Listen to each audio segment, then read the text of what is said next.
Hi again. Okay, I got some more tips. Alright, as soon as I pretty much took these out of the box, the first thing I did, besides, wiping the drill off, is I instantly, as you can see, the windows look different. Normally, you can completely see through them. If you've studied these things or looked them up here and there, you can pretty much see the motor and everything. And what I've done, especially on this one where it looks like it's tinted on the side, you were able to see all the way into there. Alright, what I've done to reinforce them is, because if you've ever had any of these, these bodies can be flimsy, just like this thin place right here. You always worry about breaking that, or even back here on the back. Where these two pins normally go in, I've already taken the body off because they're, you know how difficult they are to get off. And I'm going to take this off and I'm going to show you what I'm talking about. What I've done is I've completely wrapped the inside with duct tape. It's black duct tape, and it probably made it 10 times stronger. It's amazing how much, even just squeezing it, you can feel the difference. These bodies run about $15 roughly, if you had to replace it, and I'm sure you'd want to if you scarred it up bad, but honestly, a little duct tape might save you from cracking that front nose off, which I really laid it on there. I got like 3 layers thick around that thin part. And that's just something I would do. Plus, I think it makes the windows look a lot better, instead of being able to see all the guts inside of it. I thought about spray painting it, and then I thought, well, why not just do that? And I just reversed the duct tape, and then I stuck another piece on there to cover it again. Made it a lot stronger. And something else I've done to the fin, because, when it flips upside down, that's the first thing that's going to hit. I've reinforced the same thing.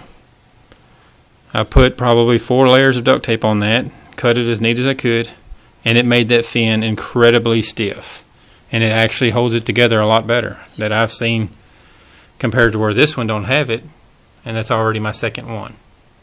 And as you can see, where it's hit, the little scars, and that's what it'll do. It'll chew it up. So if you put duct tape over this, it's going to chew your duct tape up first before it ever even gets to the plastic, if you care about that. Same thing, these antennas, I've completely wrapped them with duct tape, enough that it will still go down into the hole, but I left the top, and it does not affect the signal at all, not even the least bit. Same for this one, still got the top normal. And that is something I would definitely do. Same for this.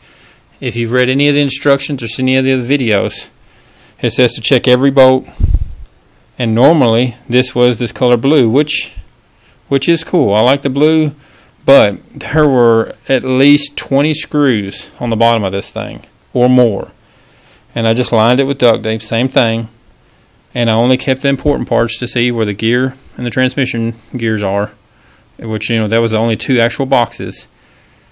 And it keeps me from having to worry about screws dropping out, which it will from vibrations.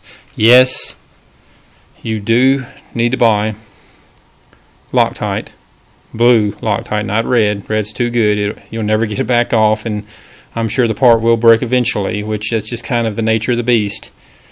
You want to use blue. And everything from the bolts.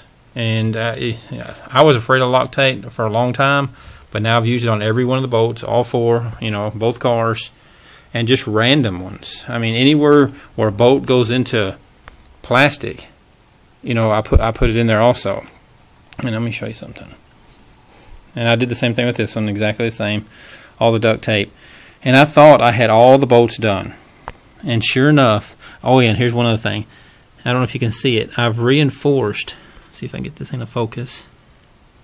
I've reinforced this with a bungee tie. Can you see the bungee tie? Right there. Like a zip tie. A zip tie. It's a zip tie. Clipped it off. It doesn't hit the wheel. Still got plenty of roll room. And it reinforces that weak knuckle. Now, of course, if it snaps, you can always get a better part. But I just didn't want to have to worry about it. I did the same to this one. And I basically just wrapped it around it and then put duct tape around it. But this bolt, right there, connects the knuckle. I thought I had every one of them, and it never said anything about that in the instructions Well, I've never had a problem with it. The other car's flawless, but this 3.5 backdraft, this one come out, and I had to order a whole new part, a knuckle, which when you order something, that's what I like about this company. They don't give you one; they sent two, plus all these screws. And what it was is this little screw come out, and I thought I could get it in something else, but I couldn't. See if I can get it to focus. Plus this little washer, this little like spacer. I had to get one of them. Matter of fact, I believe that was the other one. I went ahead and took it out and put a new one in the other side, and of course Loctited it. That's just a little advice I would do. You cannot use enough Loctite on these things. But as far as durability, you've probably seen it on YouTube just like I did. They got them jumping off mountains and still running. They are strong, but it is the nature of the beast. Duct tape never hurts. Thanks for watching.